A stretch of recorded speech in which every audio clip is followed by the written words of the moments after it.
জগতে কেউ কি কারো বাবা? সংসার তো আমরা করছি, ভালো করে বুকে হাত দিয়ে বলুন সংসারে কেউ আপন কিনা? সংসারে যারা সুখে আছেন ভালো করে বিচার করে দেখবেন সংসারের সুখ কতদিন?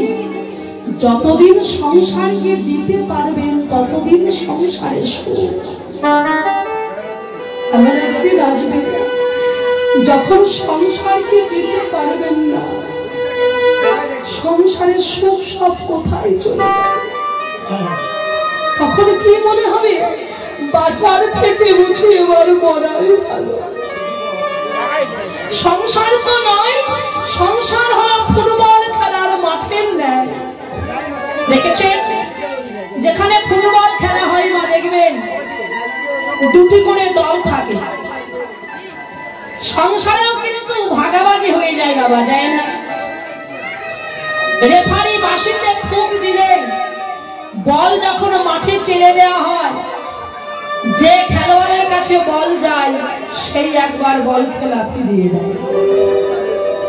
বল মনে মনে ভাবে ও আমাকে লাথি দিল, আমি ওর কাছে যাই, বুঝি লাথি খেতে হবে না। কিন্তু বল যার কাছে যায় সেই একবার লাথি দিয়ে দেয়। সংসার তেমনই, এই জগতে বাবা সংসার যাকে বেশি আপন মনে করবেন, যাকে বেশি মনে করবেন আমার প্রাণের মানুষ, আমার আপন মানুষ, যাকে বেশি আঁকড়ে ধরবার চেষ্টা করবেন, সেখান থেকেই কিন্তু বড় আঘাতটা, বড় লাঠিটা আগে সংসারের মাঝে লাঠি খেতে খেতে মুক্তির কি উপায় নাই? বলছে আছে। কেমন? যেমন ফুটবল খেলার মাঠে ফুটবল লাঠি খেতে খেতে দেখবেন ফুটবল খেলার মাঠের দুই প্রান্তে আছে দুইজন গোলকিপার, আছে না বাবা? দুইজন গোলকিপার। ভাগ্যক্রমে বল যদি একবার গোলকিপারের কাছে পৌঁছাতে পারে, গোলকিপার কিন্তু বল কাছে লাথি মারে না, ছুটে গিয়ে বক্ষের মাঝে জড়াই ধরে। ঠিক তেমনই সংসারের মাঝে লাথি খেতে খেতে সংসারের দুই প্রান্তেও দুইজন গোলকিপার আছে। ঠিকই এক পাশে আছে আমার প্রেমের ঠাকুর নিতাই চাঁদ হরি, আর এক পাশে আছে আমার প্রেম দাতা গৌর হরি। ভাগ্যক্রমে যদি কোনো জীব লাথি খেতে খেতে সংসারের মাঝে যদি আমার নিতাই চরণ আশ্রয় করতে পারে, যদি আমার গৌর চরণ সার করতে পারে, তবে তার কি লাথি খেতে হয়? সেই জীবের সকল জ্বালা জিন্দাই যায়। সংসারের মাঝে আমরা এমন ভাবে লাথি খাচ্ছি, কিন্তু ভুলেও একবার ভগবানের নাম স্মরণ করি না, ভুলেও আমরা নিতাই চরণ আশ্রয় করতে পারি না।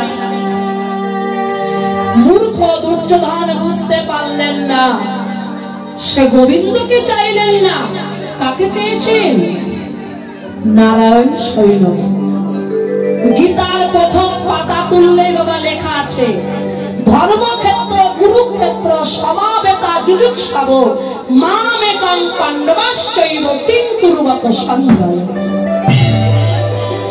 বিচার করুন, যদি এখানে মারামারি কাটাকাটি হয়, লক্ষ লক্ষ পিতামাতা তার সন্তানকে হারায়, লক্ষ লক্ষ ভাই তার ভাইকে হারায়, মা কেউ কি বলবে এ স্থান ধর্মক্ষেত্র? কিন্তু কুরুক্ষেত্রের মাঠে যেখানে পঞ্চ পাণ্ডবের গুরুকুল, পিতৃকুল, মাতুলকুল, এত বড় বড় মহারথীগণ নিহত হলেন, তবু সে জায়গার নাম হয়েছে কি? ধর্মক্ষেত্র, কুরুক্ষেত্র।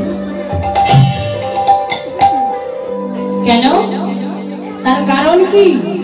তার কারণ হলো যেখানে ভগবানের চরণ চিহ্ন পড়ে রয় সেই স্থান যে ধর্মক্ষেত্র হয়ে যায়। যদি কারো ভাগ্যে হয় কুরুক্ষেত্রে আমাদের ভারতবর্ষে গিয়ে দেখবেন যেখানে দাঁড়িয়ে ভগবান গীতা আবিষ্কার করেছেন সেইখানে আজ কুরুক্ষেত্রের মাঠে আজও গোবিন্দের চরণ চিহ্নটা পড়ে আছে। সেই গোবিন্দকে নিমন্ত্রণ করে তাকে চিনতে পারলেন না কে? দুর্যোধন। গোবিন্দ মনে মনে বিচার করলেন, দুর্যোধন তুমি আমায় চিনতে পারলে না, আর আমি তোমার ঘরে ভোজন করব, তোমাকে পরীক্ষা করব তোমার ঘরে ভোজন করা যাবে কিনা, তারপরে তোমার ঘরে আমি ভোজন করব।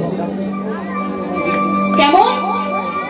দুর্যোধনকে পরীক্ষা করবার জন্য দুর্যোধনকে প্রশ্ন করছেন। কি প্রশ্ন? ও দুর্যোধন, দুর্যোধন বলতে পারো এই এত বড় রাজপ্রাসাদটা কার? আগে তো দেখি না। কেন? এ তো আমার হাতিশালা। ও তোমার হাতিশালা? এটা আমার নৃত্যশালা। ও তোমার। এটা আমার ঘোড়াশালা। ও এটা আমার নিজের প্রাসাদ। যেদিকে এই গোবিন্দ আঙুল তুলছে সেদিকে আমার আমরা বলি আমার, এটা আমার গাড়ি, এটা আমার জমি, এটা আমার গাড়ি, এটা আমি বানিয়েছি। আমরা বলি না বাবা? গোবিন্দ মনে মনে বিচার করলেন, দুর্যোধন এখানে যা কিছু আছে সবই তো তোমার, এখানে আমার তো কোনো জায়গা নাই যে সেখানে বসে আমি ভোজন করব। গোবিন্দের মাথাটা নত যেন হয়ে গেল, আর গোবিন্দের চরণ চলছে না। পা চেপে চেপে গোবিন্দ আমার প্রাসাদের দিকে চলেছেন। গোবিন্দের মনে আর মন নাই, আস্তে আস্তে আস্তে আস্তে প্রাসাদে উঠেছে। গোবিন্দকে বসতে দিয়েছে কি আসনে? ভগবান বলে কথা। দুর্যোধন রত্ন সিংহাসনের ব্যবস্থা করেছে। গোবিন্দ রত্ন আসনে গিয়ে বসেছেন। একে একে দাস দাসী সোনার থালায়, সোনার গ্লাসে, সোনার বাটিতে 56 প্রকারান্ন ব্যঞ্জন রাজভোগ আয়োজন করছে, ঘরে ঘরে সাজাচ্ছে। কিন্তু গোবিন্দের আর ভালো লাগছে না। সিংহাসনে বসেছেন, সর্বাঙ্গ থরথর করে কাঁপছে, গা দিয়ে ঘর্ম বার হচ্ছে, ঘাম চোয়াচ্ছে। শুধু মনে মনে চিন্তা করছে কিভাবে, কেমন ভাবে এখান থেকে আমি চলে যাব। আমার যে ভালো লাগছে না, আমি কি করব, আমি কি করব। এমন সময় ওই প্রাসাদে মন্ত্রীর চাকরি করে। কার মন্ত্রী? দুর্যোধনের পিতা রাজা অন্ধ ধৃতরাষ্ট্রের মন্ত্রী ছিলেন কে? দাসী পুত্র কৃষ্ণ ভক্ত বিদুর। বিদুর রাজার সঙ্গে থাকতেন না। কেন? বিদুর মনে মনে চিন্তা করলেন, বিদুর আগের জন্মে কে ছিলেন? বিদুর পূর্ব জন্মে ছিলেন ধর্মরাজ। এই জন্মে বিদুর মনুষ্য কুলে জন্মগ্রহণ করেছে।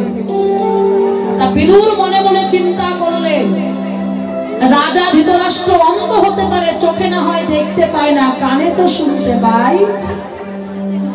তিনি রাজা হয়ে, পিতা হয়ে তার পুত্র এত অন্যায় করছে, অবিচার করছে, তিনি প্রতিবাদ করলেন না। তাই এমন রাজার সঙ্গে চাইতে দূরে থাকাই ছিল। কোথায় থাকতেন? দূরে গঙ্গার ধারে জঙ্গলের মধ্যে পূর্ণ পাতার কুঠির নির্মাণ করে তার নিজের স্ত্রী ছিলেন কে? পরাশরী। পরাশরীকে সঙ্গে নিয়ে যুগলে মিলে ভিক্ষা করে যতটুকু প্রয়োজন, বেশি নয়, যতটুকু প্রয়োজন ততটুকু ভিক্ষা করে এনে নারায়ণকে সেবা দিতেন, আর যুগলে সেই প্রসাদ গ্রহণ করতেন। এখন বিদুর কাছে ভিক্ষা করতে গ্রামের চরণটা দিতে গ্রামে সবাই আলোচনা করছে। না কি আলোচনা হচ্ছে? ও দিদি, দিদি জানো দুর্যোধনের প্রাসাদে এলাহি ব্যাপার। কেন, কি হয়েছে জানো না? ভগবান শ্রীকৃষ্ণ এসেছেন আর দুর্যোধন গোবিন্দকে সেবা দেওয়ার জন্য 56 প্রকার অন্ন ব্যঞ্জন আয়োজন করেছে। যেন যাগযজ্ঞ চলছে, যাবে নাকি দেখতে? চলো একবার দর্শন করে আসি।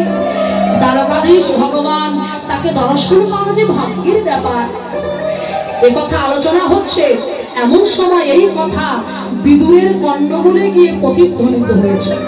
বিদুর চমকে উঠলেন, গোবিন্দ এসেছে দুর্যোধনের প্রাসাদে, আমি জানি না, আমাকে জানানো হলো না, আমাকে গোপন করে গোবিন্দকে নিমন্ত্রণ করেছে দুর্যোধন, আমি জানি না। সঙ্গে সঙ্গে বিদুরের ভিক্ষা করা হলো না, তাড়াতাড়ি করে ভিক্ষার জন্য আবার স্কন্ধে নিয়ে ছুটতে ছুটতে ছুটতে পাগলের মতো পূর্ণ পাতার কুঠিরে পরাশরীকে ডাকতে ডাকতে আসছে।